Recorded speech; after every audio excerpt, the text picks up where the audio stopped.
Praise the lord. పరిశుద్ధాత్మని ప్రేరేపణతో మీతో ఒక చిన్న విషయాన్ని పంచుకోవాలని ఆశపడుతున్నాను. ప్రతిరోజు ప్రార్థన చేస్తూ ఉన్నావు, కానీ జవాబు పొందుకోలేకపోతున్నావా? ఒక్కసారి హృదయాన్ని పరిశీలించుకో. క్షమించలేని హృదయంతో ఉన్నావేమో. అన్నిటికన్నా ప్రమాదకరమైనది క్షమించలేని హృదయం. దేవునికి నీకు సంభాషణ లేకుండా చేస్తుంది. ఎవరో నిన్ను బాధ పెట్టారని, నీ జీవితాన్ని నాశనం చేశారని అదే బాధతో ఉన్నావేమో. క్షమించలేని హృదయంతో ఉన్నావేమో, ద్వేషంతో ఉన్నావేమో. ఒక్కసారి పరిశీలించుకో.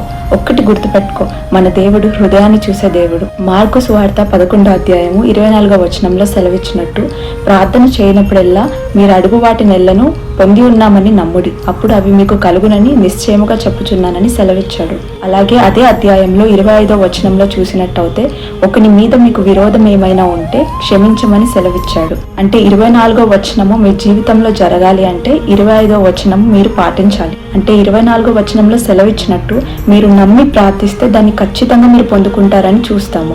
కానీ క్షమించలేని హృదయంతో నువ్వు ఎంత ప్రార్థించినా వ్యర్థమే. నీ ప్రార్థన దేవుడి దగ్గరికి వెళ్ళదు. అన్ఫర్గివ్నెస్ హార్ట్ తోటి నువ్వు దేవుడితో సంభాషణ చేయలేవు. నీ ప్రార్థనలు దేవుడి దగ్గరికి వెళ్ళవు. క్షమించలేని హృదయం ఎలాంటిదంటే నీకు దేవుడికి మధ్యలో ఒక అడ్డుగోడ లాంటిది. ఈ సమయం మందు ఒక్కసారి నువ్వు ప్రశ్నించుకో, ఒక్కసారి ఆలోచించుకో. నేను ఎవరినన్నా ఇంకా క్షమించలేని హృదయంతో ఉన్నానా, ఎవరి మీద ద్వేషంతో ఉన్నానా అని ఒక్కసారి ఆలోచించుకో. ఒక్కసారి నీ హృదయాన్ని పరిశీలించుకొని ఆ శుద్ధ హృదయాన్ని దయచేయమని ప్రార్థించు దేవుడికి. ఖచ్చితంగా దేవుడి దగ్గర నుంచి జవాబు పొందుకుంటావు.